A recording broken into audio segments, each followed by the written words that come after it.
Greetings, chat. And where am I? Where am I? Where have I gone? Where have I gone? There I am. And welcome back to the manor. I am your humble host, Rune, and I hope that I sound better than I have the last while. As I caved and might have made some financial decisions, and I bought myself a boom mic. So there should be less banging and stuff being picked up by my mic now, hopefully. We'll see. I hope you all are doing lovely. I apologize for doing it such late night tonight, as I was supposed to start at 9 a.m. and it's now 6 p.m. I did not get a lot of sleep last night. I'm still running on said 2 hours. But that I mentioned in my socials on my Blue Sky, as I always will post the updates and such over there.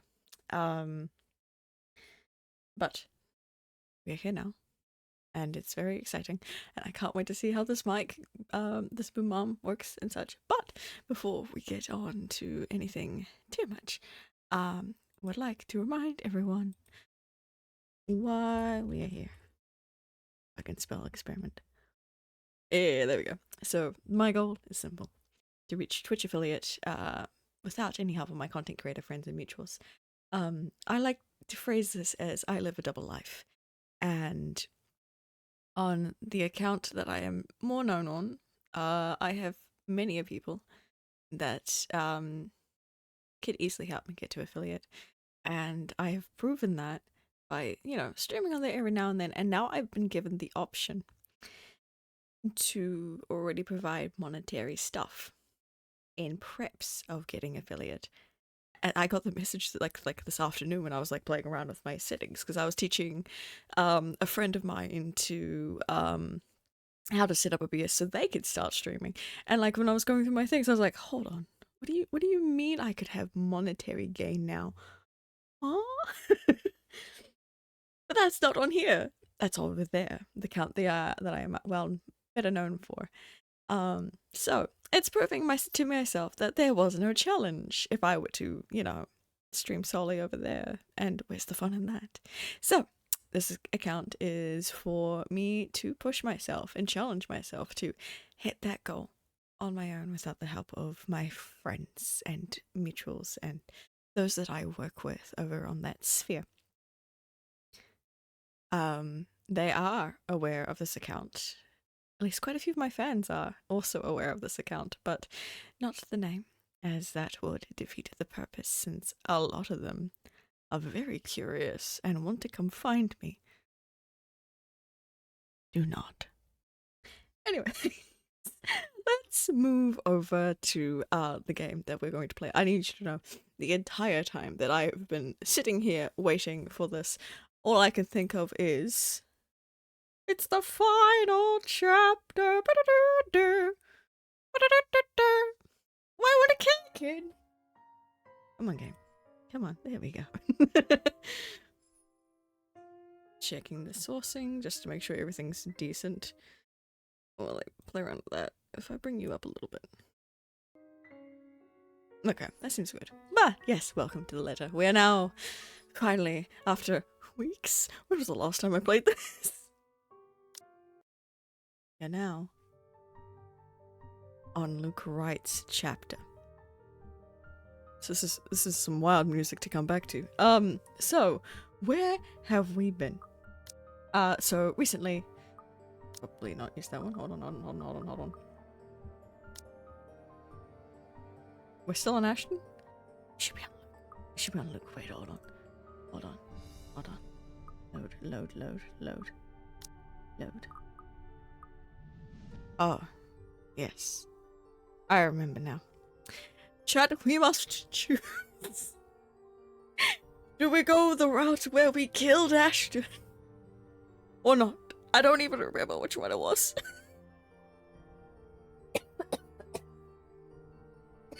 Pardon me. Are we going to die? Or are we going to keep him alive? I would pretty much like to keep him alive. But since I don't remember? I'm going to assume it's this one. Because... No, it's this one. It's this one. No, it's this one. I can read time. Because we did the death one first, and then we did the one where he lived second. So that would be the save for the death. This is the save for the living. I don't want to live, like,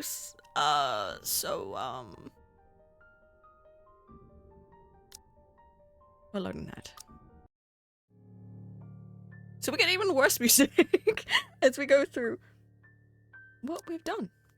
So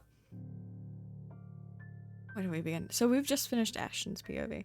Ashton's POV started all the way over here, which is wild. So after spending the night at the local park, Ashton and his friends tried to figure out what the next step will be. However, coupled with fatigue and stress, the conversation quickly went downhill. Frustrated, Ashton walked out, suggesting they call their heads first. After the argument at the park, Ashton took his friends someplace where they could rest, which was the bar that, you know, he works, he doesn't work at, but he dwells at a lot. G, who's the bartender, welcomed them to his pub without question. While the others were sleeping, the detective and the bartender had a little chat about the past and how things had changed over the years. Zachary's arrival interrupted Ashton's conversation with G. Left alone, the two attempted to mend things between them, only for things to almost turn sour after Ashton revealed his plans to return to the mansion. His friend eventually acquiesced? I don't know how to pronounce that word. My brain after Ashton agreed to the time limit. When Ashton showed up at the pub's main lounge again, he caught Rebecca and Isabella in the middle of an argument. The latter insisted on going back to the mansion when the former strongly opposed. However, before Ashton could step in, harsh words had already been said. After stern words for Isabella, Ashton was left alone with Rebecca. Despite his agreement with Isabella's idea, she knew he had a plan in mind, something he would only hint at. To Rebecca's disappointment, when all was said and done, the detective simply asked her to stay safe. Ashton left for the mansion at nightfall. But when he got to his car, he found Rebecca waiting for him. Fearing she might not have the chance, Rebecca confessed her feelings. Before he could answer, Rebecca stopped him, admitted she had been selfish, was letting him go. She only wanted him to know. The storm had started. I can read. The storm had started in earnest when Ashton arrived at the mansion. While trying to find a way in, the detective noticed an eerie silence had enveloped the place. Something was wrong inside. But before he could figure it out, the sobs of a woman suddenly echoed. After his fall, Ashton found himself in an underground passageway. When he came to, there, he encountered Marion McCarloch, who got trapped in one of the jail cells for several days. The detective managed to free her, and in return she helped him find a way into the mansion. Before he could go deeper into the wine cellar, Ashton began to hear voices coming from the mirrors and the shards on the floor, mocking him for his failures. Though before he could do anything rash, Marianne stopped him. Belatedly, he realized he had picked up a broken mirror shard. Upon reaching the kitchen, the crying Ashton heard from outside began anew. Unwilling to risk a civilian, the detective handed Marianne his taser and advised her to leave him if he didn't return after 15 minutes, even if he himself was uncertain if he would. Upon reaching the kitchen, the crying Ashton heard from outside began anew. On alert, he continued deep into the mansion, even if he was uncertain if he could get out of this place alive. The sobs led Ashton to the mansion's attic, which is the most terrible fucking place to be in this entire thing. In the middle of the room, he found a woman crouched on the floor, crying. Cautiously, he approached her, but he was about to reach out for her. Someone grabs him from behind. Ashton attempts to fight back, but his attacker quickly disarmed him, looping a towel around his neck and strangling him. But just when he was about to lose consciousness, a familiar voice rings from the room, and having recovered, Ashton quickly urged Isabella to move, knowing it wasn't safe to stay idle. Without warning, however, Isabella slapped him, furious at him for keeping people in the dark. She reminded him of what was important, and with it came the realization about himself. Understanding how much she also meant to him, Ashton took both her hands of his and apologized, and, in a rare moment of honesty, confessed how he truly felt for her. However, although thankful, Isabella was unable to return his feelings and turned him down. She's all about family. Together, Ashton and Isabella carefully made their way downstairs. However, instead of a hallway, the kitchen greeted them instead. Before they could understand what was happening, it slammed shut and behind them, and the whole mansion had started to shift. Long after a desperate run on search of a way out, the house calmed down for some reason. An exit was finally in sight. Waiting on the other side, however, is Luke fucking right. We hate this man, yet we're about to play as him. In spite of the danger Luke posed at the moment, Ashton lowered his gun and assumed an imploring tone towards the man he hated. Amidst the tense air, a voice suddenly echoed in the foyer. Why is it with the fucking line here? Kind of looks like she's hanging, even though she's not. There, atop of the grand stairs, stood Hannah, right. That's all for us at the moment. And now we're going into the thing. But we're now playing Luke. Lucille Mitchell Luke. Right. He is 5'8". Damn.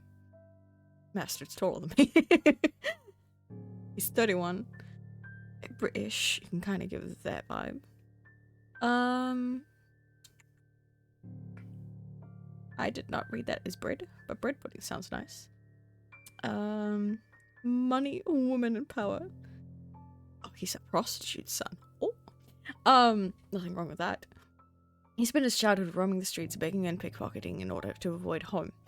Home meant a too-drunk mother and her equally drunk clients, some of who would take the beating the child out of anger if he so much as looked at them wrong. That meant he was always in trouble, in one form or another. Nothing was done correct until a sober moment his mother found out about the abuse and promised to take better care of her son. Luke was happy for a while, but his mother's bad habits led to an early grave and left him orphaned until his biological father, a businessman who with no legitimate heir, sought him out. He was trained to inherit right enterprise, but along the way got mixed up in illegal activities. That put the company in a bad spot after his assistant ran off with a large sum of dirty money. Bankruptcy would never have been inevitable if he hadn't. Would have been inevitable if he hadn't married Hannah. Wild. Okay. I don't know where we are right now in the timeline. Well, we're about to find out, I guess. To say that I'm scared of what's happening is a gross understatement. Trouble of any sort is the last thing I want to get home to after a long day at work and a trip to the bar. And when I see Hannah near prostrate, I can only feel dread. The twitches and Caesar's body wound and coiled right before thrashing, shuddering and shaking. Like a woman possessed. Her mouth falls open and her eyes roll to the back of her head. It is the hallmark signs of a seizure. The symptoms are similar enough. And that knowledge, the fact that I know this, only makes me feel worse. But to hold her close is all I can do while she thrashes about. I know this is wrong, that I'm not supposed to hold her down, yet I do it out of instinct, reflex even. You fucking bastard, that's not what you're supposed to do. Anyways, I'm terrified of hurting her, but I see no other way to keep Hannah from hurting herself. Are we? We're outside the cellar. Okay, we're in the kitchen. Okay. It takes a lot to keep myself from running off to get help for when she needs me here.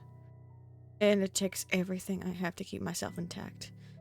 When she says my name, I realize that the seizures have stopped, but that doesn't make the dread go away. Please. What happened here? Who did this to you? I don't know. I'm so sorry. Baby. I love Hannah. She doesn't deserve any of this. The sight of her tear-streaked face is enough to twist the knife in. It does not help that I'm as lost as she is right now. And all I can say is... Shh, it's alright. You're safe now, Hannah. Sure, buddy. You're safe now. Uh-huh. Totally. Where are we? Okay, we're on October 29th. We're on the Saturday. Okay. I must have sat there in the kitchen, cradling Hannah in my arms for an eternity until Shruken and a maid ran in, assuming the worst. She had been screaming enough to attract the attention of anyone on mansion property. But that's all well and good in the end, I suppose, as they helped carry Hannah up to our bedroom. I doubt I could have managed on my own. I might have slipped down the stairs and cracked both of our heads if I tried. Of Strokin. Is it Strokin or Strokin? I want to say Strokin. It's been a while since I had to read names like that. Both Strokin and the maid does a short work at making her comfortable while I sit on the sidelines. I have no idea how long I remained there, just watching them and her. But at some point after they'd left us, the sun had set, leaving the room dark and silent. Nestled in all the pillows and blankets, and put on her side, though, Hana looked smaller than ever. She looks so weak and vulnerable that I can't help but worry. Not to mention the children. Think about the children. I wouldn't know how much of an event would affect babies in the womb. Oh, he knows she's pregnant. I forgot about that. I forgot. It's been so long since we played Hana's part. I completely forgot. Now it seems like a good time to get drunk, isn't it? No! No, Luke. I just can't. I can't bring myself to leave her side and just to intoxicate myself. Not with what just happened. I must just drink myself to death if I so much as tried. Please, stay with me, darling. Of course. Anything for you, sunshine. There's no way I can leave her side without feeling guilty. Besides, what sort of husband and father would I be if I don't take care of her when she's sick? Not that I'm too confident about what I can do on my own. I'm not trained for this sort of thing. Even if I've experienced similar scenarios before, I might still have it all wrong. I've already... Oh god, yawning. Oh. I've been up to too much, apparently. I've already called our personal physician, along with the obstetrician, who knew of her pregnancy for a house call in the morning. We'll have to go from there. I don't like to think about it, but I can still remember the doctor's instructions on how to take care of my mother when she was ill. Provide a safe place for her to rest. Check. Let her lie on her side so she doesn't choke. Check. Loosen tight clothing to let her breathe. Check. Keep calm and don't panic. Well, I'm having a bit of trouble with that one, aren't I? Do you want any water? Something to nibble on, perhaps? I can call for something to be brought up. Soup would be good, right? I'm fine, Luke. Don't you worry. I'm just a little sick, but I'll get better. My girl. A pained look crosses her face, and more than anything, I wish I can take away the pain she feels now. When she beckons me to come closer to hold her in my arms, who am I to say no?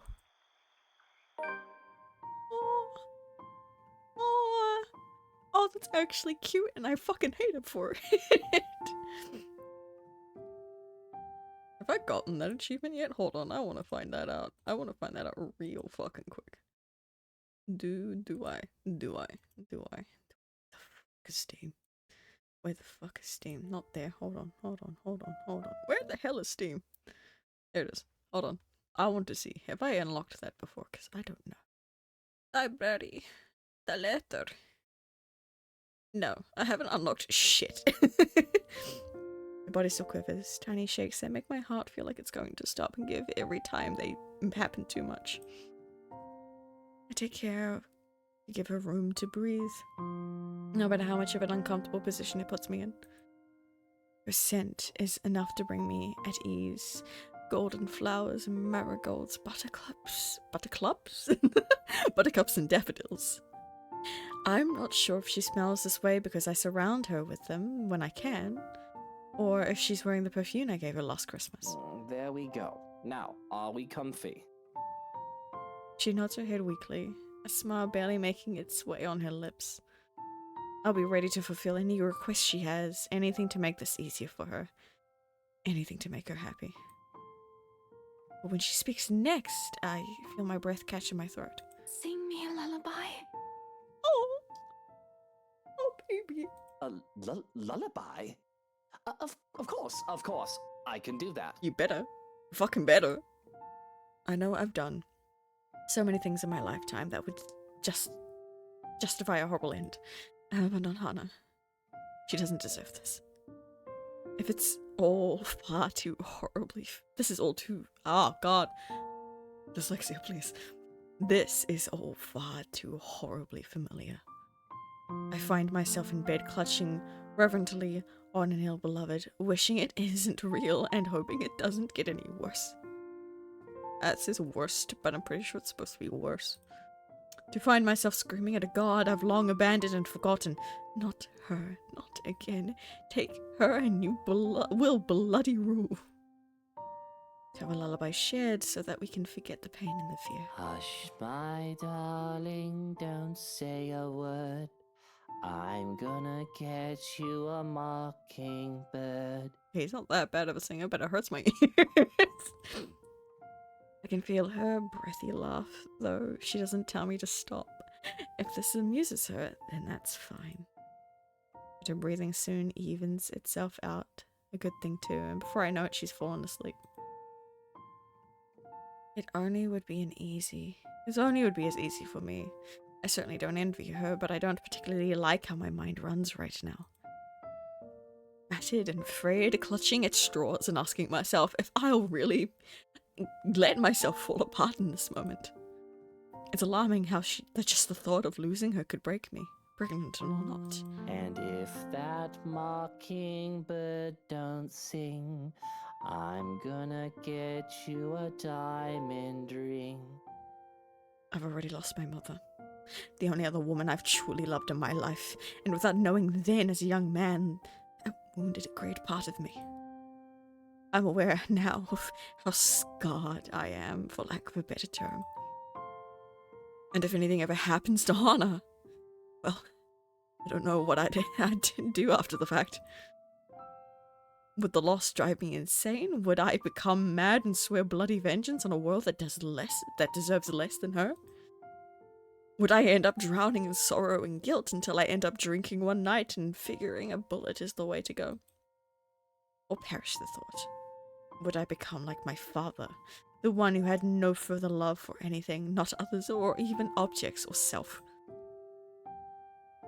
God, the vainglorious mogul that worked and worked for the sake of succeeding in the search of happiness that would never come. And if that diamond ring turns brass, we're gonna go to fields of grass. Okay, well, I've never heard this fucking version of the fucking song.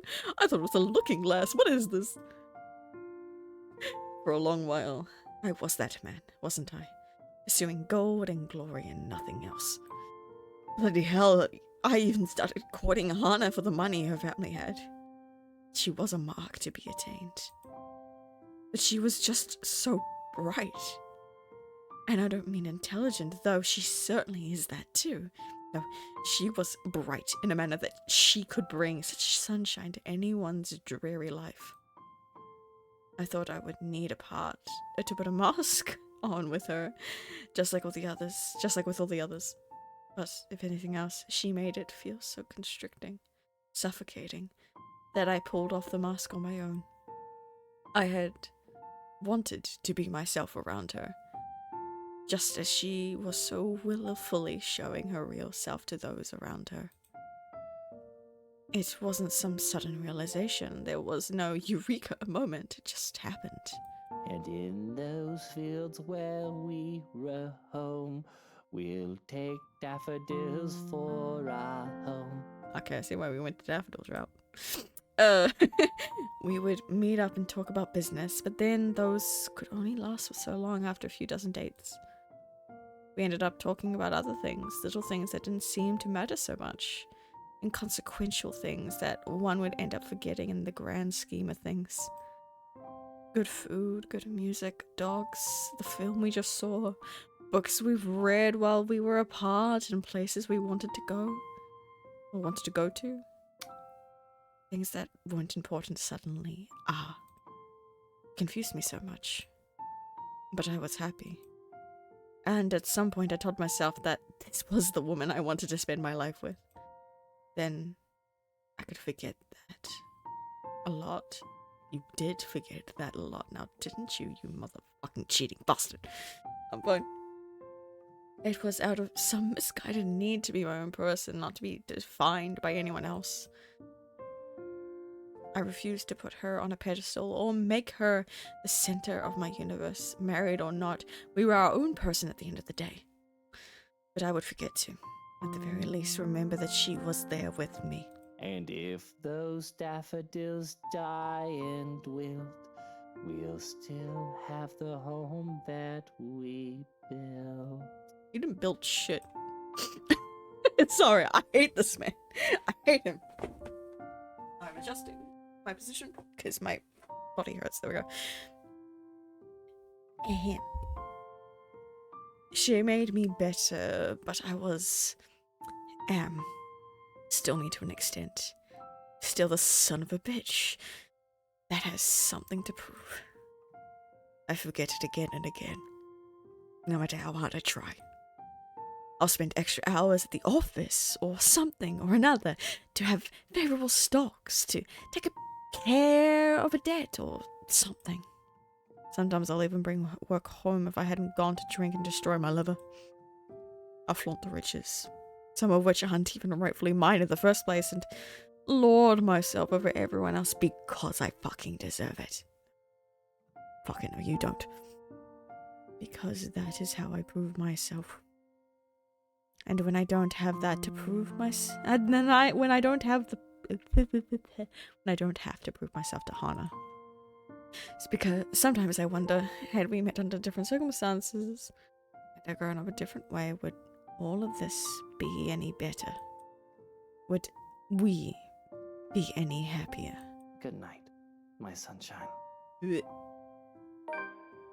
there's a thought. Mommy, what happened? You were wiggling and shaking, and you wouldn't stop even if I was shouting. Oh, he's having a nightmare about his mum. I'm so sorry I shouted at you, Mommy. Shh, don't cry. My little ball of sunshine's not supposed to cry, is he? Don't you worry. Mummy is just a little sick, but she'll get better. I've got a new job now, and I can get medicine again, okay? And we'll buy some bread pudding, too, while we're at it. Aww.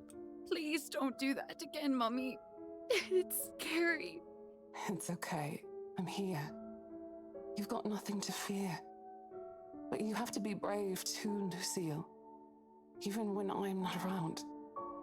Be brave. I choke back a scream and wake up in a cold sweat. With my heart pounding in my ears, it takes a while to remember where I am. Uh-oh. Uh-oh. Uh-oh. Uh-oh. Uh-oh. Uh-oh. I don't like that music. In the dark and cold of the room, one can't fault me for feeling ill at ease. It isn't as bright as the penthouse, and the renovations did little to change how old it feels. We've been here for less than a week. It'll take a bit more time to adjust. It's hard to feel cozy, though, when I'm bloody freezing. Noticing the lump of fabric next to me, I sigh. It's cold. Don't hog the sheets, Hana. Sure is this, though. It hardly bothers me. Growing up, I was lucky to have something to use as a mattress. I'm not the one who grew up accustomed to Egyptian cotton and the thread count of 800. Besides, the warmth that Hana exuded on her own is usually enough to keep me sleeping through the night. The temperatures tonight must be something else with how chilly it is right now. I wonder why it's chilly when it comes to, being in a haunted house. Anyways. I must be considerate. After all, the poor dear is ill. Though I loathe to think about what had just transpired. Don't make me pull those sheets off you. That blanket is large enough to cover an elephant. You'll need to share. It takes a while. What was that, honey? Apologies. I'm just in a loo, so if you can give me a moment. Uh-oh. Someone else is in the bed. There's no sign that they'll be moving where they lie. With care, I go for a knife hidden underneath my side of the bed. It would be foolish of me to instigate anything while I'm unarmed, after all. To pull back the covers would be more difficult to fear because reaching out under cover To uncover who was beneath, I'd have to prepare for anything and assume the worst.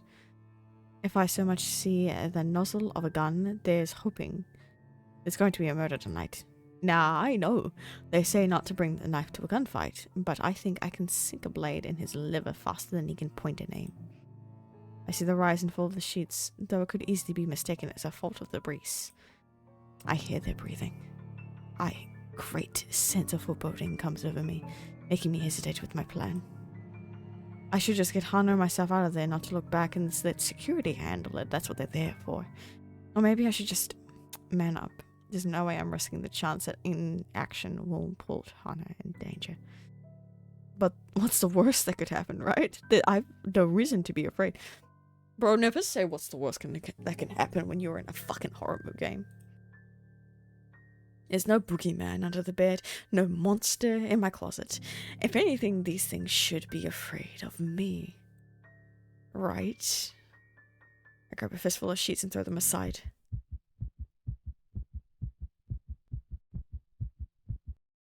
Oh. Oh.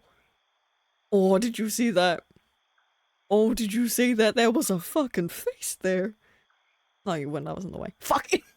Fuck. Only I saw that. Fuck. Fuck. Nothing. Nothing but a bunch of pillows stare back at me. Must be my imagination. I'd rather not think I'm going mad. It could very well just be the stress getting to me. All of this drama with Hana. I've been doing well all these years, all things considered. I guess I do have a breaking point. But still the world goes on, even when one cannot. And I must go along with it. God, yawning! Why am I yawning? Let me speak! I suppose a day off to tomorrow wouldn't hurt. Rest aside from a few hours of sleep will be welcome. More than. But I can't shake off the unease. I dare say that I feel afraid, irrationally so. That something will come creeping and crawling from under the bed, even as I lay back down and close my eyes. Here we on Sunday. The odd dreams don't linger, thankfully. But with the morning comes another disturbance. Both too loud and too sharp for my tastes. And I have very fine taste. Oh, I'm sure. You're sure, bet. When the piercing rings of the doorbell reaches even the bedroom, I'm very much inclined. I think the person who built this place lacks any sense of it. Hold on, what the fuck was that? Was I'm hearing things. Perhaps the only good thing in this is that the ruckus has chased away the needingly guilt from last night's commotion, if only temporarily. Still, it's a bloody annoying distraction. I can already tell that this is going to be a long day. And it hasn't even started. Before the racket even lasts another minute. Before it even lasts another minute, I'm peeling myself off the bed and heading straight for the main door. There will be a murder today if this doesn't let up.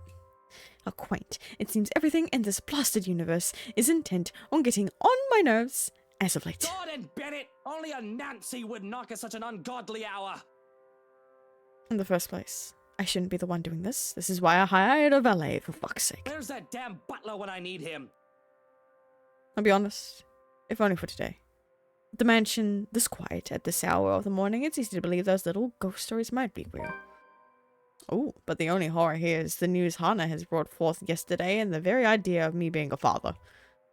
Neither the deafening silence nor the biting chill spreading across every room in the place. Oh, my wife is pregnant. Bloody bollocks. There's no place for fear when another set of problems already burns that fuel. Man's like, I don't care about your stupid fucking ghost shits. I don't care if there's actually something haunting my house. My wife is pregnant. So I wait for another second. When no butler still answers my call, I simply yank the doors open myself, perhaps with more force than needed. Zach? My boy. My boy. I hate the outdoor music. Hold on, I want to adjust something real quick.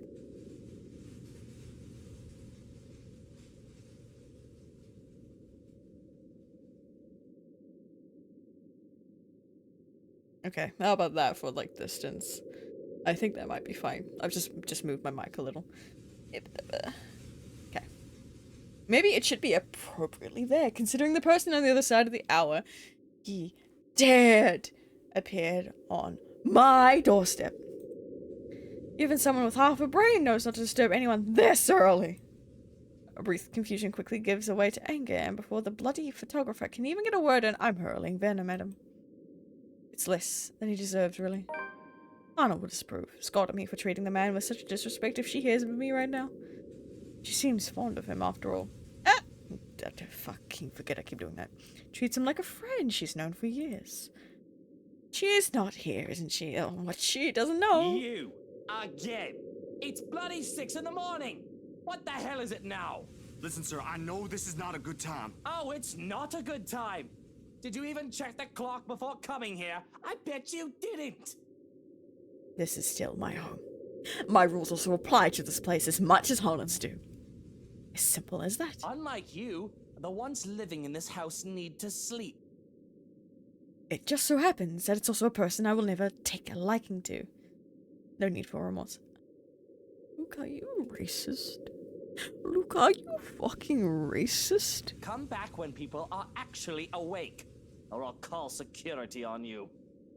He continues shouting, even as I slam the door in his face. Some nonsense about the news lately, though I don't understand most of it. However, with the closed doors muffling the better part of it, and with no ears to listen, his tirade doesn't last too long. Eventually he leaves and silence once again fills the room, as it should. In hindsight, maybe I should also call for psychiatric services. He certainly sounds mental, just screaming like that. A suspicious man like him left roaming in the media grounds? Oh my god, he's racist. Nothing good can come of it. You can hate this man even more. But if his presence will indeed bring a problem, a sign of bad things to come, I'll probably know soon enough. Worst comes to worse, Rune and will take care of it if need be. What I'm paying him for. In the meantime, the bigger problem at hand is on a whim that I've chosen to cook. Oh god, why is he cooking? That's the most scariest part of this game. Sure, I have a lot of other things I could have done instead, but cooking distracts me, and I do find it relaxing on the rare occasion I step up to the task.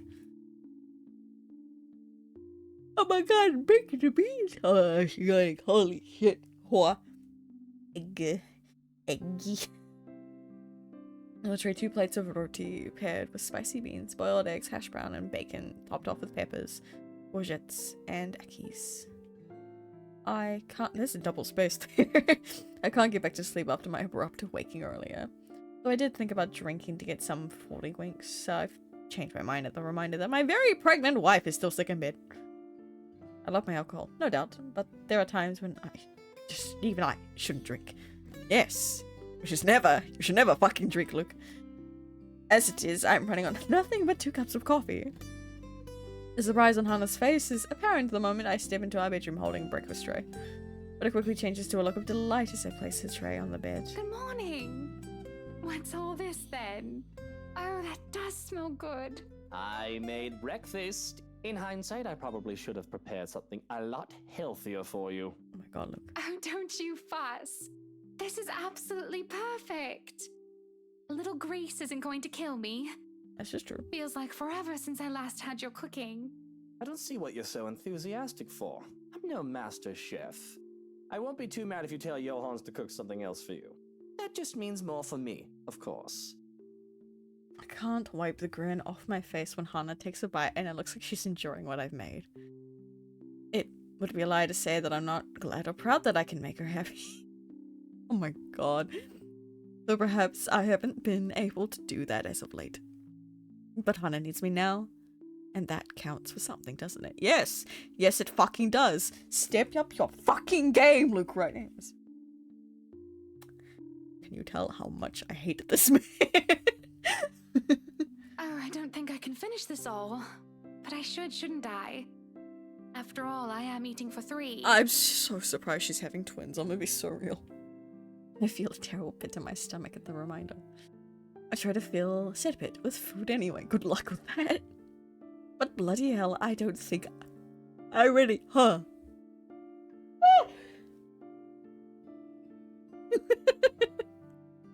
don't know if that got picked up. But bloody hell, I don't think I'm ready to raise a child, let alone two of them. There's nothing else that can be done other than to steel myself of fatherhood. Oh, doom and gloom. Speaking of you three, what did Dr. Hobbs say? How are you and the babies? The physician took some of my blood. I'll go through some other tests tomorrow to make sure we're fine. I know how you hate hospitals, so I asked Johans to drive me there. That way you can have some alone time with Kylie too. Kylie, my beloved, I love her. Admit it, you just want to leave me alone with a little tyke without any backup. Don't be like that. You'll do fine, I'm sure. And she'll love spending the day with her fairy godfather. Of course, I can just look at it like it's practice. I do want to be a good father, right? Not like my own. Though I don't think any practice being a parent would have helped him. He hadn't cared about the son he sired until he learned that he was ill and not long for this world. And even when he did find me, he still cared little. Oh god. I have to do things.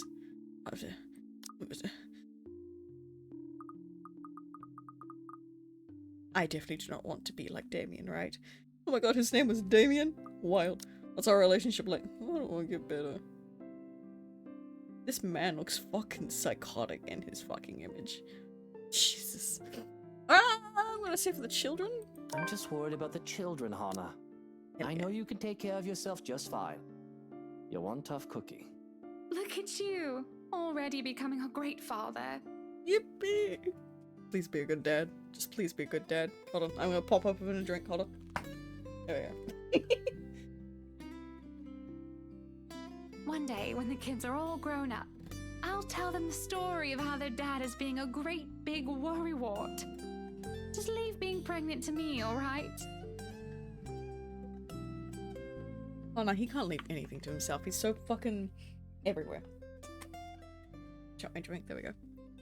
I throw it. My hand moves to Hana's stomach, which is yet to go too much beyond its usual size. There is some punch hidden well behind her dresses. I'm half expecting to feel something, perhaps a kick. They always talk about how that sensation cements everything, proof of life that goes beyond a growing belly. But of course, it's far too early for I that. still can't believe it, you know. I didn't think it would ever happen. We're going to have kids. A shame. I certainly need grounding. Yes, you do. Got too up in the head. It would help me get my head around what's going How on. are you feeling about all of this? I don't know how I feel, actually. Worry is the first thing that comes to mind, and I don't think I'll ever stop feeling that. That's what brought all this on, isn't it? And it would be awful for me to say that I'm not happy with the news, excited even. But that all did stop me from feeling the same fear I had from when Hana's first told me this. I was so afraid. Still am. I never gave thought to being a father until now. But I'm already afraid for them, their safety in the world that they would find themselves born into. I'm afraid for them because of me, the bastard who will be their father. The only consolation that comes to mind is the fact that they'll have someone like Hana as their mother. Like I told Miss Pink, I never wanted to spawn anything. Though I truly did not mean to call it a child, even an unborn one, an abomination. Of all people in this room, I am the one closest to being a monster after all. He admits it! He admits it! A scoundrel. I'm noticing my mic is like low-key trying to peak. Let's try from there. I'm alright. You're good, so I don't see why I shouldn't be. I'm not the one carrying a pair of brats around in my belly, am I? I'm calling brats. Just think about it. 2 tiny humans are inside of you and you're going to swell up like a watermelon. Luke is literally like, I'm panicking. If you can get through this, so can I. I'm afraid. Yeah, it's very obvious. But the smile that Hana gives me is enough for me to believe that everything will be fine. We eat the rest of our meal in companionable silence. And if I shovel some food off my plate onto Hana's, then she makes no comment on it. Come on then, sunshine. Eat up. Can't have any of you starving on my watch now, can I? I want to gag. I say it in a joking manner, but I am entirely serious about making sure that they didn't starve in any sense of the word. I know it is an impossibility to be lacking when it comes to food, how well off we are. But there are other things a person can be starved of. Affection, attention. I can probably think about a third word starts with the letter A, but I digress. Soon enough, our plates are clear and I put them away. There's no objection to it either, just a quiet yawn escapes her lips and her eyes start to droop. Indeed, the urge to sleep is high after having a full meal with an inviting bed. But sleep isn't what I want or need right now. I'm as quiet as I can be when I make my exit, tray of food in one hand. Shut the fucking attic door, please, I beg of you. I'm quick to pass off to Johannes as soon as I see him. Johannes, look after her. I just need to get out. Stretch my legs. Clear my mind. Think. I don't think having screaming, crying babies will give me much time for that once Hana gives birth. Is everything all right? Should I be worried? Everything is good. Really. Best I've ever felt in quite some time, I think. Well, I think that's cause for concern. Shall I expect to find a corpse in need of cleanup? I shake my head and grin, the deadpan delivery both amusing me and making me wonder if he is joking or not. It can easily be half and half. There has been an instance or two where that did happen. But I don't give him an answer. Yeah, see, they've killed. They've done some shit. I let him keep guessing and step out for a breath of fresh air. Grey skies loom over the horizon through the sun fights for every precious minute it gets to stay. It'll rain soon again. With the wind bringing along the gloomy clouds normal to Luxborn. Until then, doesn't hurt to be out here for the fresh air and sunshine. Okay. I walk to the gardens, what little of it there is at the moment anyway, and kneel by the daffodils.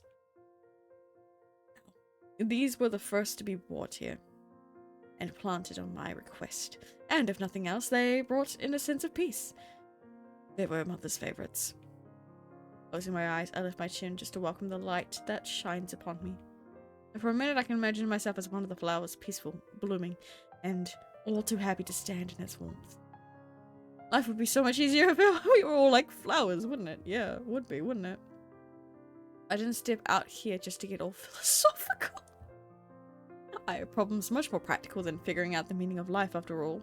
Too many things have gone on these past few days. And I wanted to forget about them even for just a moment. It's almost All Saints, isn't it? To think I've almost forgotten. I speak the words absentmindedly. The date means nothing to me, as I neither worship the religion nor have any graves to visit. After all, Mother was never given a proper burial. But it's a date as good as any for me to grieve. Otherwise, I would have done so every single day, crippling myself and shutting everyone else out. I can remember how the flames licked at her flesh and how it consumed her body until there was nothing left but ash. She was cremated. I stood there watching with the operator and a social service worker, though I could have been alone for all I cared. I felt alone. It was the most that could be done. No one would attend the funeral of a dead prostitute, let alone pay for it. All that is left of her, proof that she had lived, is her name written in the ledger of Luxburn Cemetery, a lighter, and a me. Pulling out the lighter from my jacket, I can't stop myself from flicking it open to stare at the flame and run my thumb over her name. All in all, it isn't much, but it's something. And it'll be wrong of me not to make something of myself when she would have given everything to make sure that I can become anything I want to be. Feels like I'm stuck in a nightmare right now. Oh yeah, no, you're stuck in something, alright. What I would give to have you here by my side, Mother dear. To see you smiling at me. Alive and as beautiful as ever. I'm afraid I'm starting to forget what your face looks like. I've already forgotten the shade of your hair. Why am I reminded of one of those memes? Anyway. Eleanor Chandler was a wonderful woman, though not everyone would have agreed. Not everyone had seen past her occupation, past her vices and her illness. All they saw was a poor woman who'd sold her body to make ends meet. and had a bastard son because of it. They didn't see the mother who worked hard to put food on the table for me. The woman who gave and gave and gave to me while expecting nothing in return. She taught me the merits of hard work, but though I loved her so, I worked hard for myself. I would not be so foolish, so selfless towards people who would never give back. I learned that from the father who plucked me out of an orphanage for his own selfish gain. I pocket the lighter before I can feel the urge to actively set anything ablaze. Man is an arsonist! Considering my close proximity to the flowers, they would be the most likely victim of arson. And just the thought itself is blasphemous. Yeah, don't light your daffodils on fire, boy. Nevertheless, that doesn't save them from being picked. Just enough to make a bouquet of things in honor of Eleanor. Would you be proud of me if you saw me now, Mother?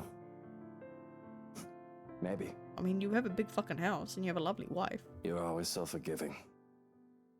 No matter what trouble I got into. More than I deserved. Especially now. Yeah, that's a mother's love for you. It's been a while since I've talked to my mother like this. I've been thinking of both my dear parents far too much as of late, when I shouldn't. I have a future to look forward to and the present to take care of. These memories of the past give me nothing but grief. The life of Lucille Mitchell Chandler would be nothing but a footnote in Luke Wright's non-existent autobiography. It's because of Hannah, isn't it? I worry that she is all too much like Mother, and it scares me. Okay, Freud, okay. And the thought that I'm turning into my father is even more so. But even if history is set to repeat itself, I'm not a child anymore. Content to sit aside, unable to do anything to help, and too inexperienced to think that the worst wouldn't happen. I have money to buy the best medicines and doctors if need be. She'll get better. She has to. And once we get over this little bump in the road, I can stop worrying, and we'll be right with the world. Unfortunately, my time alone has cut short, though. I think those flowers look beautiful, my lord. The parlor, the room where the lady stays for her tea, it could certainly use some. The voice is not familiar, though I'm not really one to remember such things. I don't trust you, madam. Madam, I don't trust you. Madam, I don't trust you. Madam, madam, madam. Going with her attire would say that she is one of the housekeepers. Strange, considering I've sent all the stuff but Johan's away. And her face, as pretty as it is unfamiliar to me. It would be a lie if I said that it didn't set me on edge. Most would say that I cared little for my employees, which that isn't entirely untrue. However, I'd like to think I know the people who work for me, especially those who would roam my home, even if it's just a face and a name. Besides, I would remember a beauty such as her. Oh god, I'm gonna throw up. So who is this? If she is someone impersonating a household staff to get in, she's doing a bad job at it. Didn't you get the memo? Are you new? Today is a day off. You aren't supposed to be here. I expect poor excuses and apologies like the likes of her would often give. But she merely smiles. Oh, no. I've been a servant here since you first came. And I see no signs of lying nor hear it in her words, yet they can't be true. But I find that I feel like I can relax. She has a sort of smile that makes one's kindness shine through without words of action. It reaches her eyes, filling them with strange sort of mirth, as if she just thought of something very funny. Perhaps, had it been any other person, I would have interpreted it as a deceitful grin. Well, buddy, that is a deceitful grin. Ooh. The curl of her lips and the shine of her eyes is too soft to hold any malice. Are you sure about that, buddy? Guys, if you've been following my playthrough, you would know who this is. You should know. You should be able to tell. Black-haired woman as a servant. A slave. Rather. That was freed at some point. She takes my silence as a sign that she can continue. It's not like I feel any urgency to stop her. I'm not really in the mood for company. But I'm not adverse to it at the moment either. Entertaining a beauty like her, even for a little while, wouldn't hurt. It helps that she proves easily to listen to, despite how oddly she speaks. I'm sorry. I apologize. I shouldn't have bothered you. Look at me, talking to the master of the house without even asking for permission. What will the others think? If you'll excuse me, I'll just... I haven't driven you away yet, have I? And it's your day off. I don't see why we can't chat a bit. I see him blushing. I see him. Can anyone else see that? That's a blush. There's a blush on those cheeks. I don't like this. Of course. If that is what you wish. As long as it does not get you into trouble with the lady. To even take time for someone as lowly as me. No wonder that everyone under the mansion's employ is so fond of you. Though it should have no longer been a surprise to me. You have always been such a kind and loving lord. No, he ain't. You're getting mistaken for your beloved that you fucked up with when you were actually living. I have to stop myself from calling her out on her shite. It's almost as if she's talking about an entirely different man. She is. You're just the closest you can get to it. It's like you and Hana, like the reincarnations of the original Omen gods. No matter how big my ego gets, I know for a fact that I am hardly in the running for Best Boss of the Year award. The only reason that most of my staff stay is because of the decent compensation. I'm not cheap. But if she wants to lay it on thick, I will allow it. Who wouldn't want a beautiful woman complimenting them? I'm gonna throw the fuck up. I'm sure she'll be fine with this. We are just talking after all. Unless you had other things on your mind when you approached me. I'm gonna throw up even more. What's if my mouth break and you realize I said, bro, break your fucking habits. Panic a bit. Though I can get away with picking up a woman out of the city, sometimes even out of this county. I've always taken care not to do so in my home or in my businesses. Not when it'll be so easy for Hana to find out about my infidelity through these channels. Though, seriously, I still don't see what the big deal about it is. I just have an itch I need to scratch. Well, I'm going to throw up.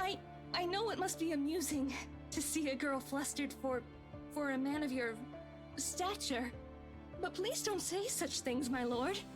I saw you alone and simply thought you could use some company. Thankfully. And I do count my lucky stars. It seems that the woman takes it as a joke rather than a casual pass. It was intended to be. So how are you liking your work around the mansion? The place is wonderful, but I imagine the upkeep is ungodly with all the rooms and whatnot. I don't even want to think about how many people are on the staff roster. Work is work, my lord. It is a way of living. A purpose from day to day. It is certainly far better than doing nothing or having no food to eat. Oh, nothing like Luke can relate to that. Oh no. The house itself is also beautiful. There's no lack of things to look at. I'm sure you've seen those books in the study. Oh god. I can't read any of them yet, but if given the chance, I'm sorry. I shouldn't be thinking of those things. Especially when the rains, they might bring more work to us soon. It will definitely be much more difficult when it returns. What do you mean it'd be more difficult? Is it for maintaining the grounds outside? Making sure that the building doesn't crumble down by the weather? That confuses me. Idling about is the least I should be doing. I guess you can put it that way if you want to be brutally honest about the whole thing. And the rain shouldn't be a problem. Hopefully. Maybe. A little dreary. At least she doesn't beat around the bush. I like the honesty. Many would bemoan their status as a household staff, as a janitor or another menial role, and believe themselves to be for far greater things. And I would not begrudge the idea that one can always get better. But one shouldn't be so discontent with what they have either. The rain is something I simply must get accustomed to, if I am to live here. I've not spent long in this place after all. Well, did you transfer? I mean, that's a lie. You've been... When did Omen God stuff happen? Like, a couple of centuries ago? But I have been told that it has rained in this nation since a mother's time, and their mother's time. there is little we can do about it. I am just glad to have time in the sun, even for a short while. Stop trying to bond with him. Stop trying to steal Hana's man. Actually, no, you probably could. I don't care. I hate this man. Hana could do so much better. Isn't that the truth? Really, these sunny days have been welcome, though I can't imagine they'll last for long. Sometimes I just want to pack my things and leave for somewhere like, say, the Bahamas or whatnot. Get some sun and surf. But certainly, you will return for us, won't you? This is your home, after all. Your people. They won't be pleased if the master of the house leaves. Of course, I can't very well leave my businesses hanging here, can I? You can't be an Odysseus and leave for 20 years, man. I just wish I could actually trust people enough to go on vacation without taking work with me. Yeah, fair enough. I've also got to get back here if I ever want proper meals. A proper pudding is something you'll never find out there. The woman nods in understanding, and I must say that she makes a fine listening ear. Though what she says next gives me pause, whether she meant for me to hear it or not. And good tea. From what the cook has been telling me, I've yet learned how to prepare one. How the fuck do you not know how to prepare tea? I say, as someone who, I don't know if this is controversial or not, or unpopular opinion. I don't drink tea, nor do I drink coffee. I know how to prepare coffee when it comes to making it the barista way. I have no idea how the fuck to prepare tea. Perhaps once I do, it would endear the lady of the house to me. I never expected her to be so unkind after what she did for me. This is the wrong lady. This is the wrong lady, my dear. Though it's only if one catches her in a foul mood. I wish I knew how to avoid her anger. Hana is nothing like that. I highly doubt she means Hana. She doesn't. She's playing it off as she is, but she's meaning Lady Ermengarde. That woman really has a mean bone in her body. And when she actually is nasty towards someone else, it's usually deserving enough, much like that Rochelle woman. Thank you, Sari. Hell, she even tolerates Harvey for me. Even if she did admit that she doesn't quite like the man. She must mean the head housemaid, right? I have to laugh at that. Not that I have room to speak, I don't deal with her myself anymore, even though Johannes has a few choice words about the head hag. She's just been under the right employ when she was also head housemaid for my father. And if anyone's not going to get along with someone, it's that crusty old woman. I don't even remember her name. But the woman had been the strict upstart bitch who took one look at me, her master's bastard son, and turned her nose up, as if she were better by mere consequence of birth. That. Oh, now I'm choking on my own spit. No, I don't like that. That, and she absolutely loathed my very existence. Perhaps the rumors had been true. She had a miscarriage while bearing another one of dearest father's children, and she saw me as an obstacle to her being granted a better standing in life. I remember that much at least. The only reason I hadn't sacked her yet is because of her competence. Also because working under my household makes her absolutely miserable. Her resignation made impossible by her pride. Nobody really gets along with that woman. I think everyone just tolerates her because of how old she is. I mean, not to be rude or awful or anything, but she's at the age where she'll be pushing daisies soon enough. Is she? Really, my lord? I'm sure the lady is much younger than that. I think the thought of tormenting the young and beautiful gives her reason to live. Wild. It does seem that way. Though I feel sorry for her. One's life should not be wasted away on hatred and anger. It is never good for the heart or the head to always carry ill thoughts. This is wild, coming from the fact that she becomes the vengeful ghost. But then again, she's dead. So that kind of makes some sense in that regard. But at the least, you are here for us. We are certainly so lucky to have a lord like you. The lady even more so. The gods smile down on her. Though, if I may be honest, Oh boy. she is to be envied. Oh, I love how it just became green on her when she said that. Green in envy. Even when I have my suspicions about her, she's just so easy to talk with forgotten. I don't know who she is, and if she's actually one of the household staff, that would explain why she would be so easily give obviously wrong statements about my character. Though, if she is here for malicious reasons, she would have done more than small talk with me by now, wouldn't she? I have so many questions. Perhaps curiosity will kill this cat. I don't recommend it. It's strange that I've never seen you before. What's your name? You do not remember? I don't believe you've mentioned it, or am I missing something? You still cannot comprehend it. Can you, my lord? Her answer chips away at the good mood I'm starting to get into. I have every right to be angry at the cryptic response. She threatens insubordinate. I know what this word is, and my brain is just like, nah. Insubordination with her every presence alone. But instead of hurling vitriol at the woman, I take a deep breath. I do not want my mood ruined further than it already is. Not right now, when I can let my temper make its course another time. Whatever your name is, and no matter how long you've been working for us, that does not change the fact that you shouldn't be here. I'll call you a cab to bring you to the city if you want.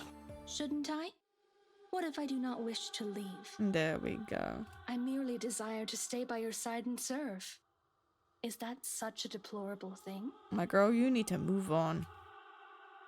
Her gaze sends chills down my spine. It's too easy to see the devotion, the obsession in her eyes.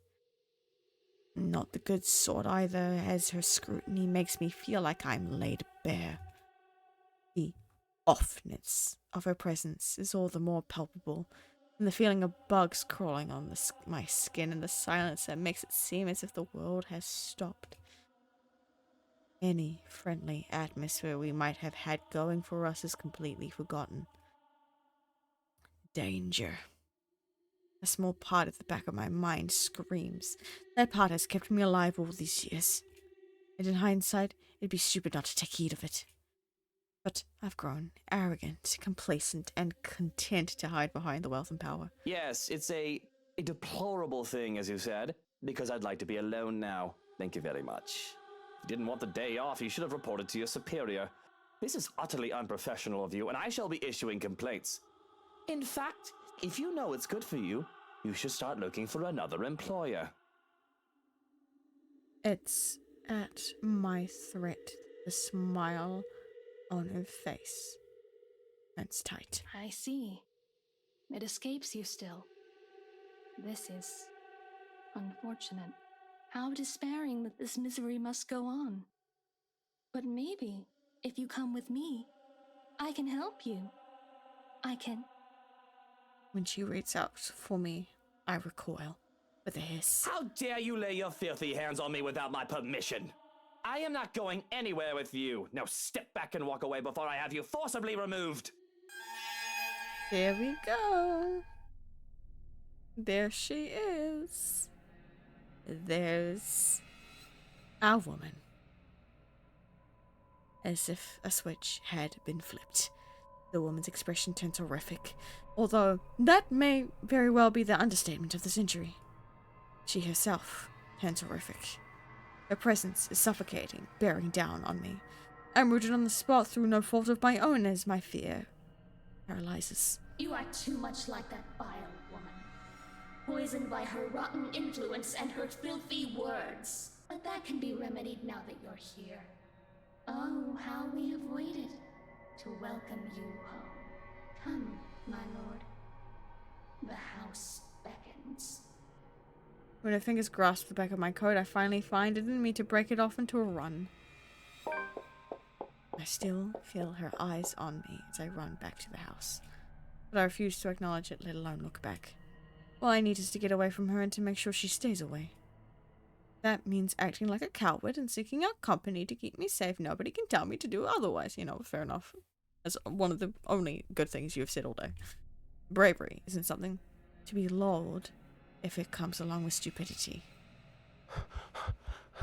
It must have been a sight to see the usually composed and reserved Luke Wright bursting through the doors. Not that I have much of an audience unless there is other staff members who've chosen to disregard any of my orders for them to leave. Really, I still doubt that woman is one of the staff. Mustering up the courage, I look back at the windows to see if she followed me. She's gone. But I don't take any chances, putting as much distance as I can between us. Johans! Johans, I'm imagining things. Johans, help. Help. Help. Stopping to catch my breath, Johan's sudden appearance nearly takes me jump out of my skin. Don't fucking do that, you son of a bitch! If I had a gun, I would have shot you! If I had any love left for my mutter, I'd take offense. Oh! But what happened to you? You look like you've seen a ghost. Oh, I thought it was such a delusion. But I can still hear her sharp nails I can still feel her sharp nails digging into my back. That feeling was too real for it to have been a ghost. There was his housekeeper. I think, I'm not sure. In the gardens. She was acting odd, and I thought to remove myself from the scene. Strange. I made sure the rest of the staff had left and that the house was empty, as you requested. Describe this woman. She had pale skin, dark eyes, and long, dark hair. She wouldn't give me her name. I half expect a name from him. The man knows the stuff better than I do, after all. Instead of an answer, he grows quiet. I'm pretty sure that's not a good thing. No, it is not.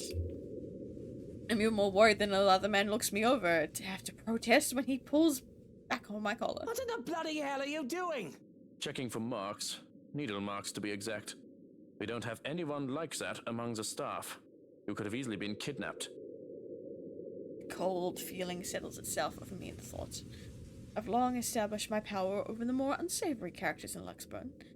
Or I thought I did. And the most harm I thought that would come to me would be slander, robbery, or incarceration. Kidnapping? An attempt on my own person? I've forgotten that I'm as human, as mortal as any other man, despite my wealth and status. Fortunately, you look unharmed. But I advise that you be accompanied by trusted individuals at all times from now on.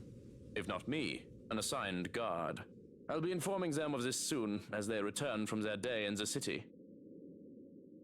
Already I could feel the energy leave me at the realization of what could have been. All right. Yes, I suppose we should do that. But I think I'd like to call it a day. I should be safe in bed, yes? I'll stand guard outside for the night. The madam has been inquiring about you, by the way. God.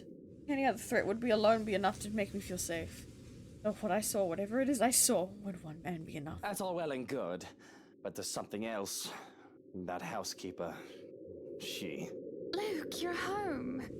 I was worried about you. Oh no. The best thing in this fucking house. The grin that I can muster is probably lopsided. Of course, as I snapped my mouth shut to keep myself blabbering about witches and monsters. Because here I am standing in the hallway, dirt on my pant legs and sweat dotting my forehead. A far cry from my usually pristine condition. Imagine being fucking pristine. I don't want to worry Hana. What happened to you? You look like you wrestled in the mud and lost, dear. And those flowers. Were you gardening? What? Oh, these. I didn't realize I still had them. I really did not. But there they are, still in my grip. The daffodils I had taken from the garden. Even in God, yawns. Even in the wake of my flight, I had refused to let them go, whether I was conscious of it or not. Shall I put them in a vase?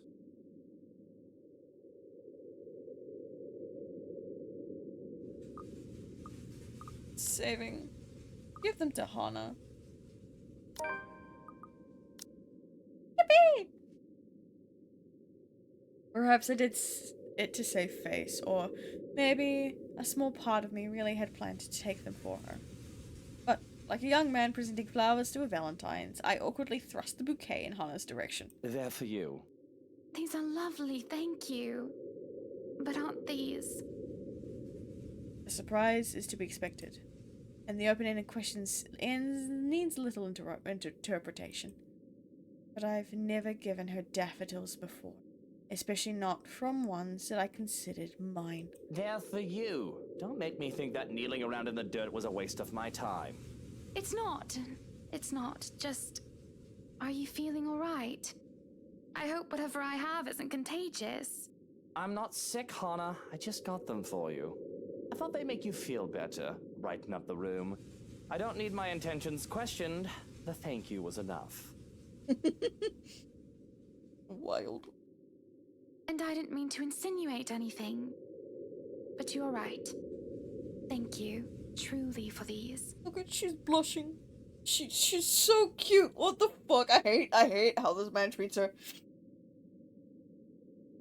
She takes. Oh my god! I hate that I'm yawning so much. Adjusting position, I guess. Chad, I need to remind you all to stretch and hydrate. She takes them from me, then, careful not to crush the stems.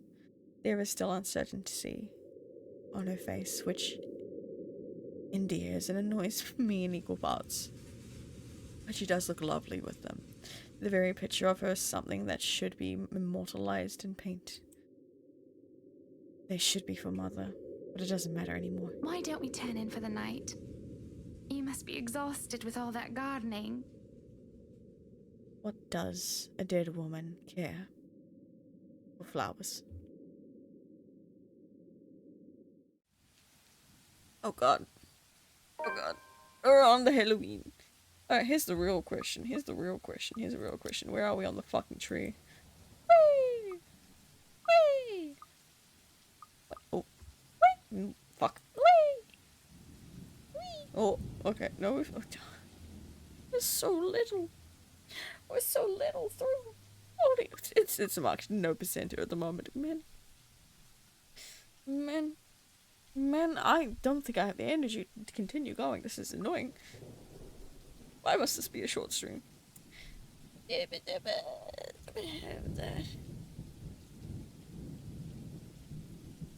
to decide if I have the energy to keep going. What is the time? Okay. Would anyone believe me if I told you all that I have not eaten properly today? I literally had breakfast 2 hours ago. And that wasn't a lot.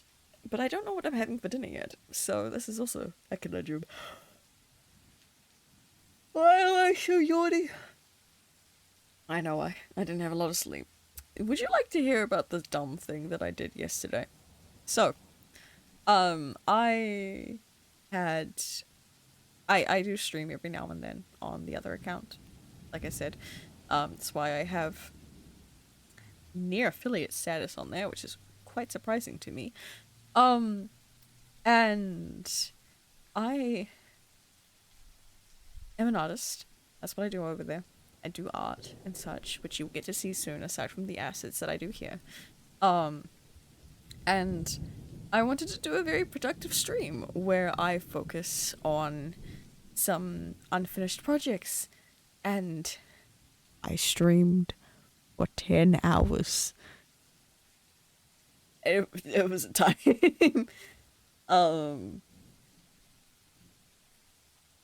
And I didn't get a lot of sleep. Like, I passed out for like a couple of hours, not long after like I finished stream, and then, you know, woke up at 1 a.m. being like, okay, I'm gonna do a couple of quick things, and then I'm gonna go back to sleep.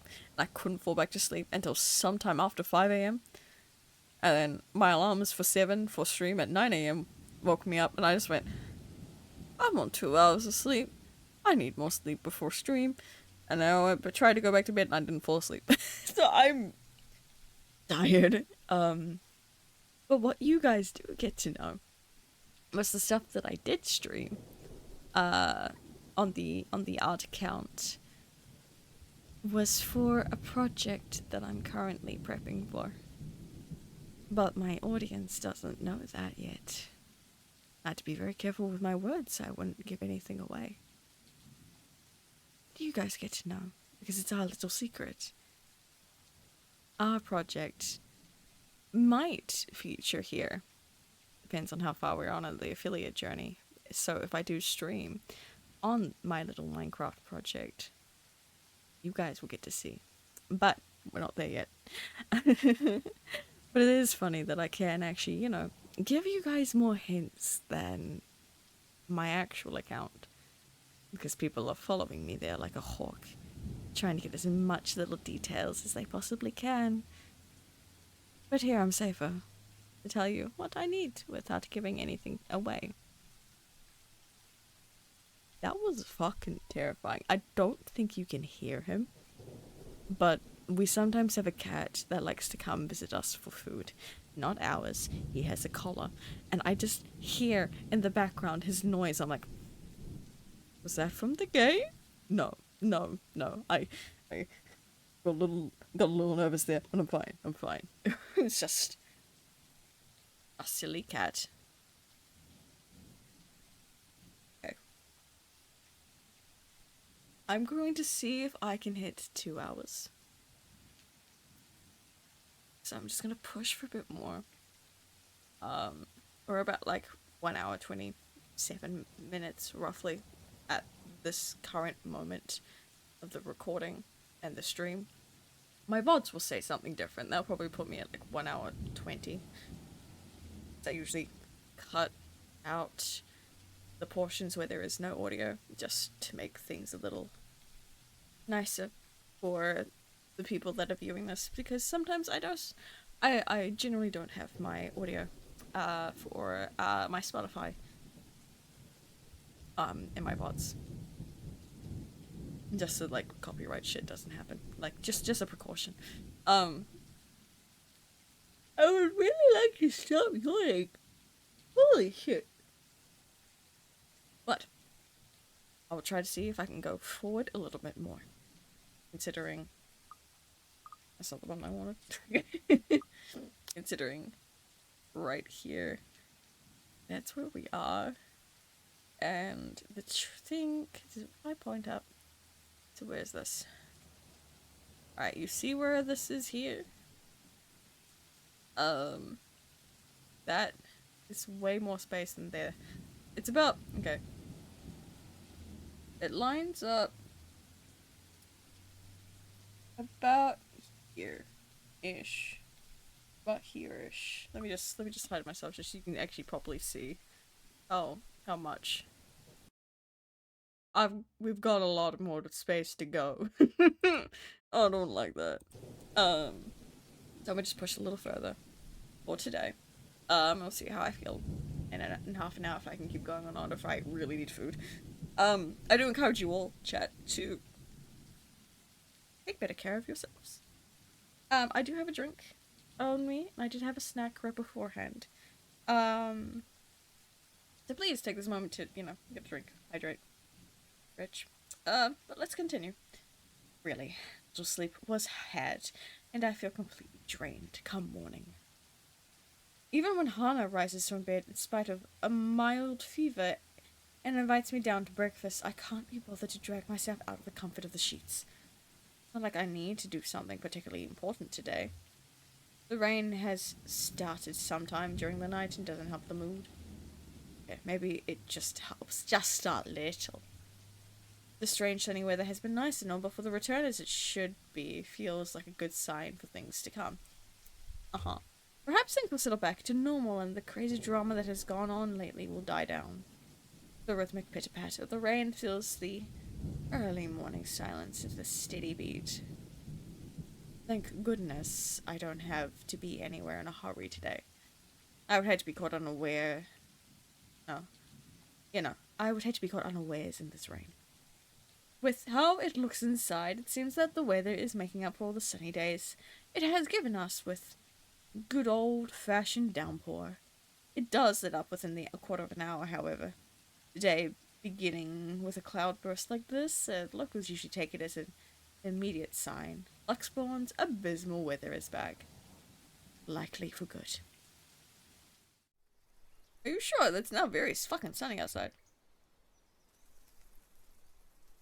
But they did a damn good job of fixing this place, because I'd rather not deal with leaky roofs. Though Hannah might find a humor in it, and perhaps ask me to sing in the rain to wear out my anger, I don't like the idea that the realty did a horrid patch job with the place. Well, Hannah technically paid millions for this place. It better live up to the price the realty company sold it for. Not that it's something she should be fretting about in the moment when her health's not at its best. Hannah is going to be brought to the hospital for a checkup today, and if anything, I prefer that she focus on getting better. That fever, no matter how slight it is, can't be good for unborn children after all. Perhaps a proper rest is all she needs, but I'd rather not just assume things. I'm a businessman, not a doctor. I wonders why I even bother agreeing to babysit duty after that. And here I am, scheduled as today's babysitter for Suarez's brat. Her father drops her off the mansion steps. Though, that is a worry for much, much later. If I wish to, I can ask that nobody bother me for a while I doze off in the cocoon of comforters. But as always, somebody has to be buzzkill. Are you really going to stay in bed all day? What do you want? It's far too early to deal with your nosiness. You must have been really rattled by what happened yesterday. If you need to talk about it, I am quite qualified in that regard. Oh my god, your Hans is a therapist? A licensed counselor? Since when? And you aren't even the slightest bit bothered. Truly, not even the slightest bit worried? I was worried. But I realized that it's not my life in danger, is it? Real. My worrying will not help matters. Neither will yours. Loath as I am to admit it, he is right.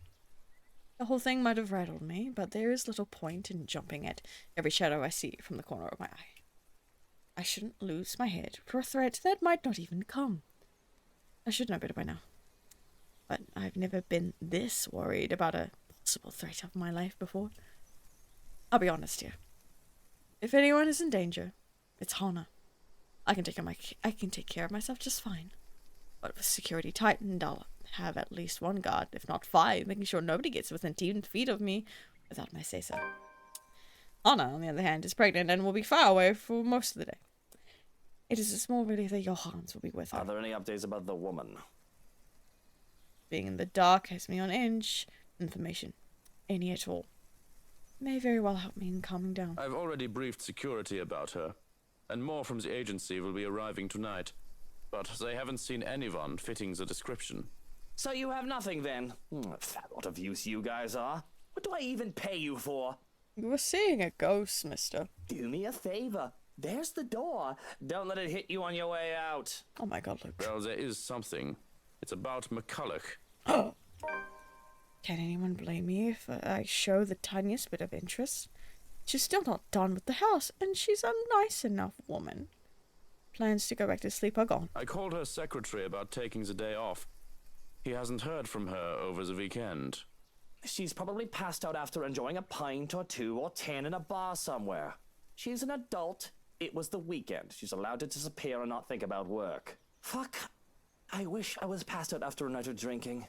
He does know that mobiles are a thing.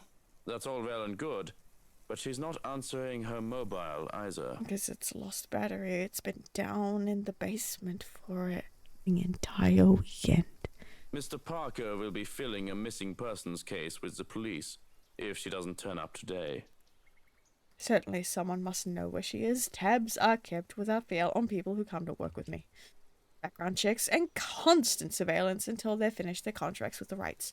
Some would say that it's a bit all over the top, but I can't be too safe. Too many want me dead. What about one of ours? Has anyone seen her? She's pretty hard to miss with how tall the woman is. The last anyone has seen of her was here, the morning of the party. Your housewarming party. That isn't good news. It wouldn't do for the police to hear of this and to suspect.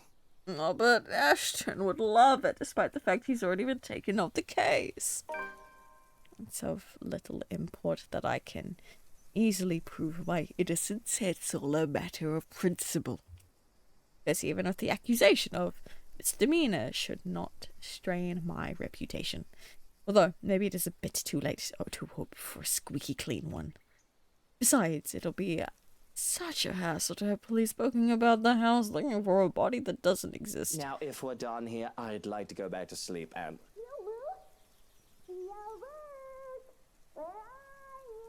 There she is, Kylie. Although, because any plans of grabbing some shut-eye rolling over on my stomach, I can only scream into my pillow. Of course, of course. Ah. I love Kylie. That's not your invoice inside voice, Kylie, now is it? Johans, distract her. Oh, look, it's time for me to go. Have fun with your little play date. So long, farewell, and auf Wiedersehen. Goodbye. That's kind of funny. No, Johans, don't you turn away from me. Keep her busy for an hour. Come on! I have to rest my face against the pillow once more to suppress a groan. You just can't get loyal help anymore. Hello there, little Fraulein. Your uncle is just upstairs and will be down in a moment. He is super excited to have you today. I hope you're well rested and ready to play a lot. I love Johann sometimes, I'm not gonna lie. That bastard. I'll be down in a sec, Munchkin. Let me just... Change into a fresh shirt, brush my teeth, fix my hair, bemoan my very existence. Wish I was anywhere else in the world right now. Don't get me wrong, Kylie's a great kid, wonderful, better than most brats her age. But handling a tyke's the last thing I want on my agenda right now, and just all Hana business. Fortunately, I'm well versed in how the world works. I've long learned that the show must go on no matter what hurdles come in my way. So, I set to preparing for the day. Running a comb through my hair is just divine, and something makes me feel more human. I hate this guy. Oh my god. Bed hair is disgusting, so it isn't as bad now that it was when I was a child. How expensive a trip to the barber's was. I often had to grow it out until mother had time to cut it for me. Curls and tangles were simply horrid. Why, I was even mistaken as a little girl because of that. So it doesn't help with that I was named Lucille. A freshly pressed shirt is enough to chase away the last signs of sleepiness. The feel of crisp and clean cloth in my hands is a clear marker to the start of the day. Soothing down my suit and my hair with a sigh, I steel myself for the horrors. The horrors that come with taking care of a child. My apologies. I didn't think my headset would bump my mic. Good morning to you, Luke. Kylie! My girl! Speak of the devil, she shall be. Red-eyed and bushy-tailed, Kylie grins up at me as soon as I open the bedroom door.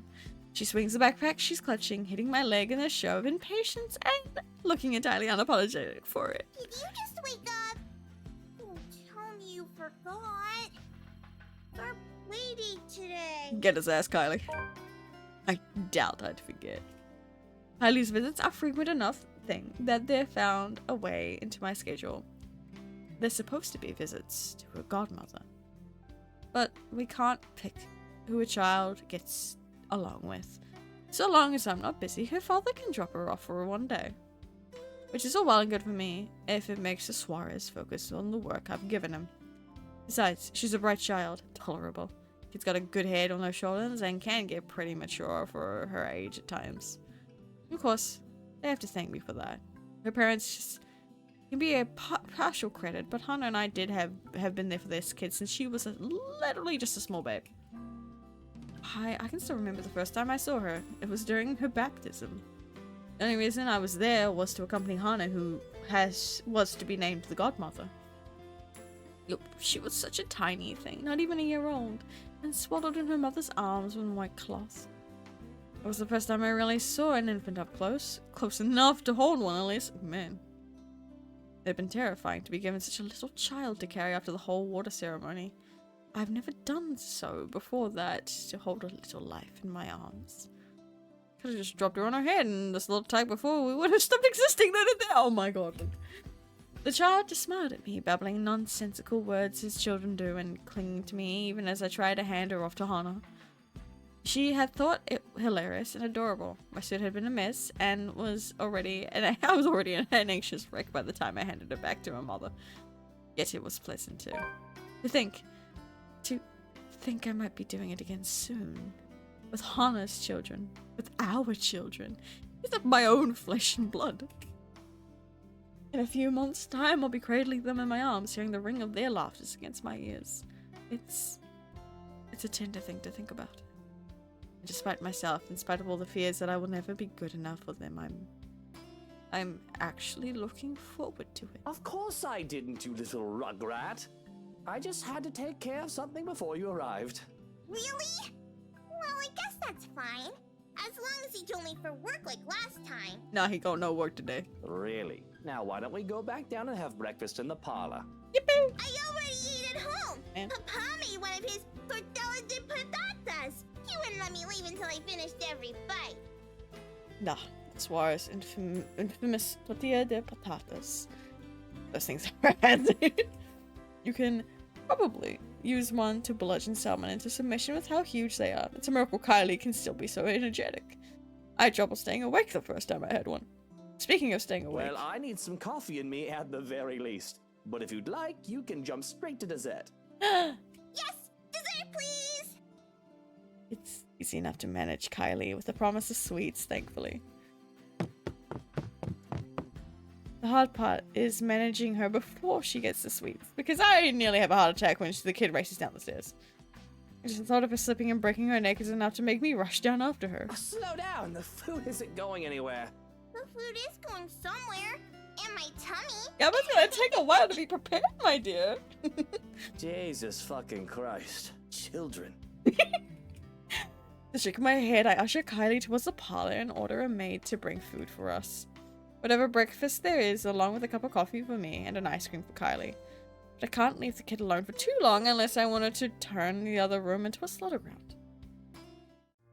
Due to my expectations, I've only left Kylie alone a few minutes, but she's already made herself comfortable. Oh, the stuff from her backpack has been left scattered across the room, from coloring books to crayons to toys. She's well equipped to amuse herself with no trouble, though I can certainly breathe a little easier if she won't bring her doll along every time she visits. Narcissus is a creepy little bugger. Doesn't help when Kylie left her during one. Find the thing at the bottom of the stairs, staring up at me at 3 o'clock in the morning. Fucking is a memory that won't be leaving me anytime soon. Goatee deserved it. Even now, it stares at me from where it's seated. I'm wholly tempted to just throw the thing into the fireplace and banish it from whence it came. I can buy her a prettier doll, a better toy. I will break it, find a way to get rid of it, if it wasn't from Hana and the only thing Kylie isn't so attached to it. The thing is some antique doll she found for the brat's 6th birthday. One of a kind. My darling Hana loves her so.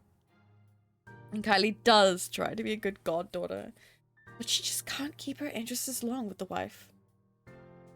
It's not something that Hana does wrong on her part. She does try so very, very hard. It's just that she doesn't quite know how to really handle children. She's never been around other children when she was young, surrounded by protective adults who catered to her every whim and worried for her safety every minute. When she isn't able to keep up with Kylie, her first instinct is to be strict. Impose rules on the child, treat her as if she is made of spun glass, like every movement might break her. I at least have some idea of being around the street kids, and I know the games they played and how they think. I know that scraps and skin knees are all a part of childhood. Even when how I grew up, I had time to be a child and not some sheltered heiress. Kylie? As behaved as she can be with her toys and her books and arts, she still has to use up all her energy somehow. To run around the playground and make a mess of the mud, or even just to fake wrestle for a short while.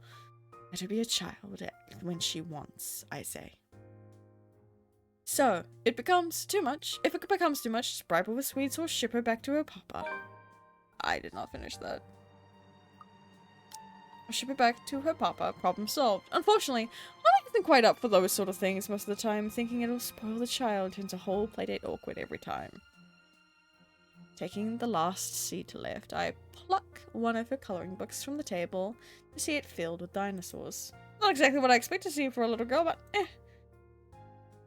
Won't hurt anyone. If she wants to play with the dolls and cars, or dolls with their cars, well, what do I care? She wants put tutus on her model cars, even. Oh, this is a new one. The last one you had was filled with horses, wasn't it? Those were ponies, Tio. They're much cuter than horses. Oh my god. But we went to a dinosaur zoo, and it was awesome! Aww.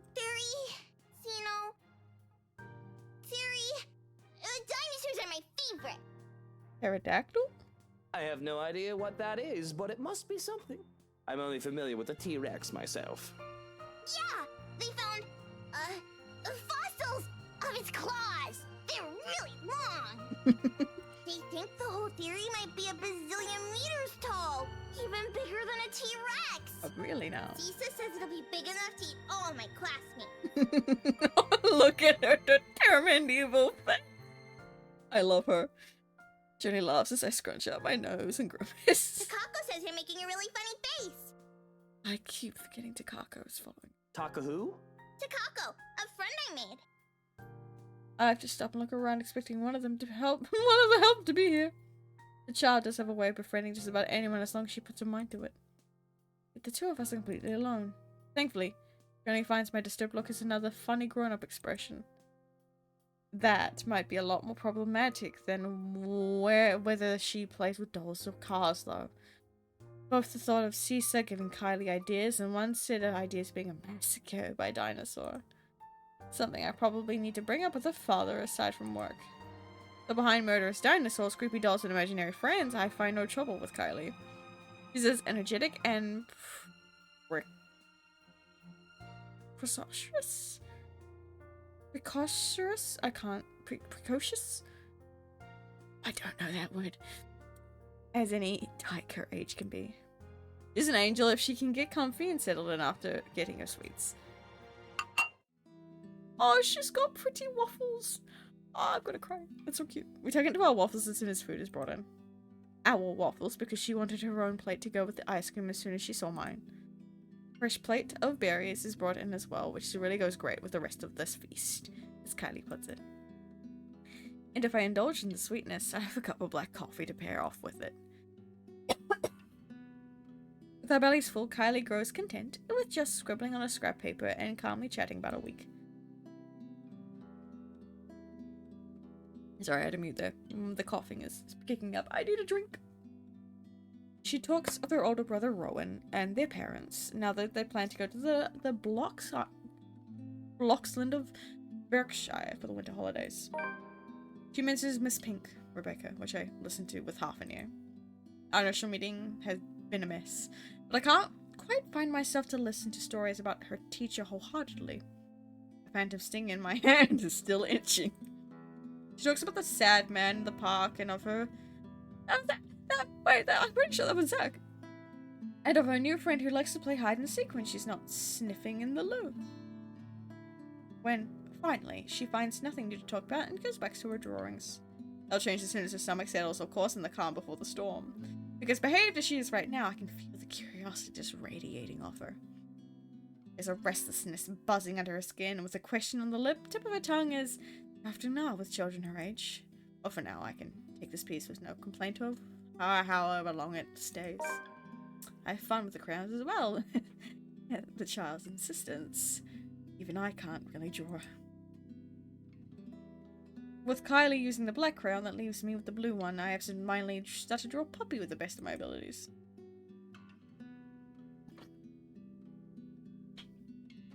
It's as I attempt to doodle Dog's another eye, as Kylie breaks their silence.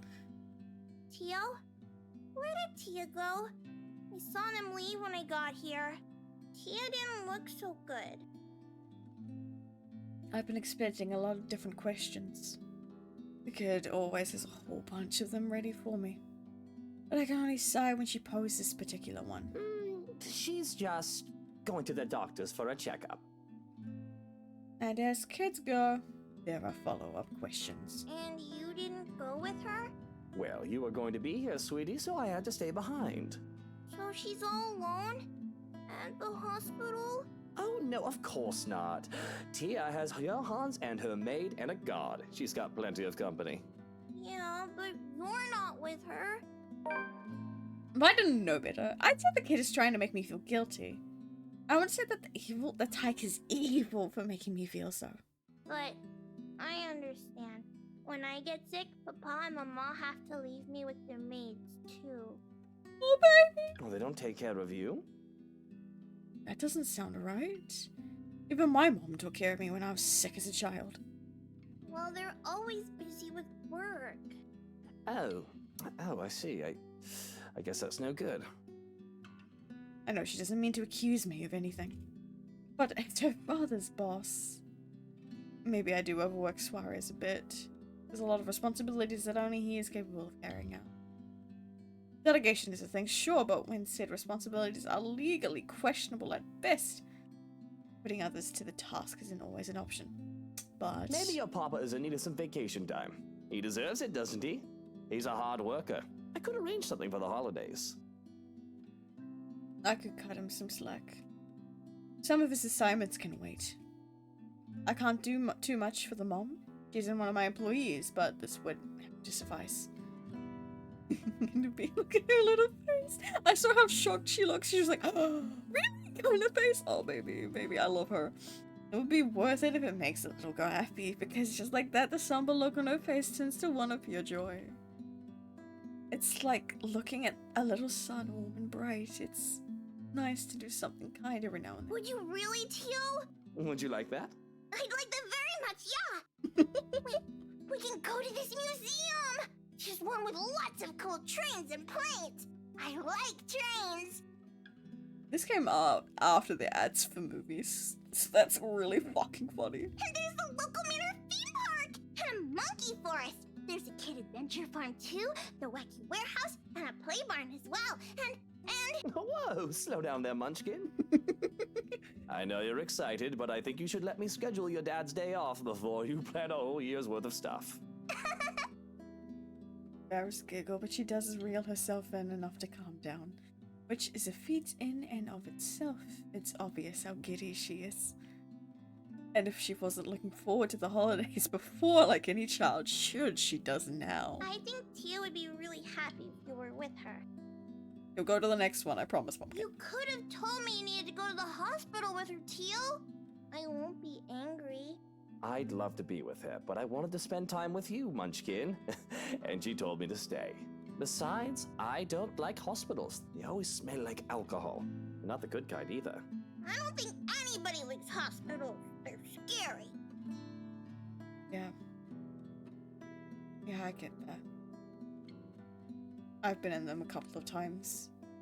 Never the greatest, but I tolerate it better than a good chunk of family house that I've gone with.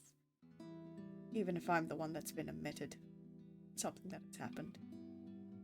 Kind of funny in that regards, as I'm the one just sitting there looking pretty in the hospital beds while everyone else is stressing out. I'm like, I'm fine, guys. I may be dying, but it's fine. But you said Tia is brave and strong. That she is. Oh, don't make me feel for you, Luke. Look at that he's proud little fucking husband. Man. A content silence comes over us as we go back to scribbling. Though, I stop when I'm done with my blue dog, cringing at how awful it looks. Can we see the dog, please? Kylie reprimands me for that because I should be like her. That little tyke goes through several sheets of paper, one drawing after another. Practicing, she says, because practice makes perfect. That's true. That's true. Practice, guys. It's worth it, trust me. Not to mention there's a drawing contest coming up in class, and she just has to beat Tim from Class D, who says girls can't be superheroes. Beat his ass, Kylie. Fucking beat his ass. Clay gets a turn too, where we start sculpting food and pretending we're Michelin chefs. Oh, I love that.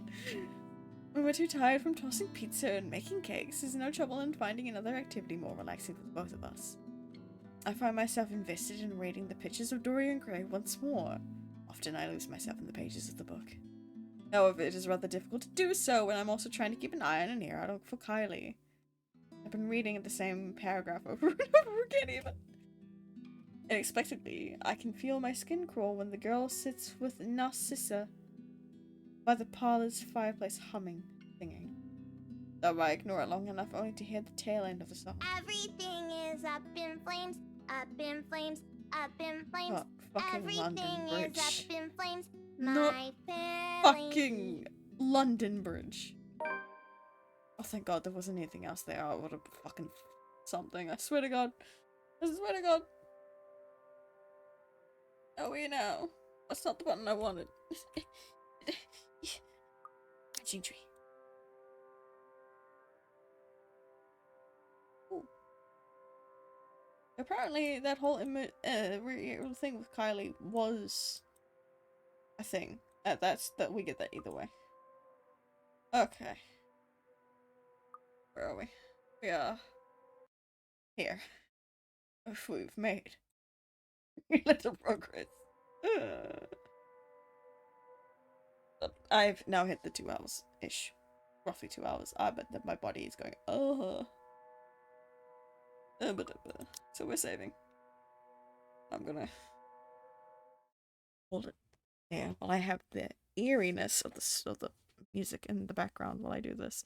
But thank you all so much for joining me tonight. Hopefully, fingers crossed.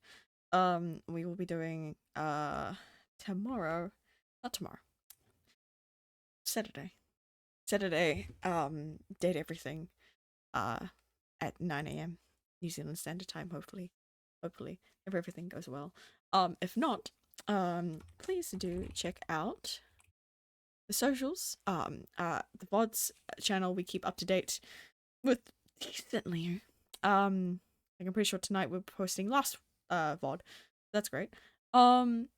We have the Blue Skies where I post all of like my updates and any stream cancellations. So it's always good to keep an eye on that. Remind everyone of the experiment we're doing of trying to hitch Twitch affiliate without any help from my content creator mutuals and friends. My pronouns are they he, and there is a browser extension to have your pronouns in Twitch chat, which is always lovely to have. Now, I thank you all for coming to the manor tonight. You've all been a delight. I hope you have a lovely rest of your time zone, whatever time it might be. And I will see you on Saturday. I must depart now. Good morning, good evening, and good night. Stay safe out there.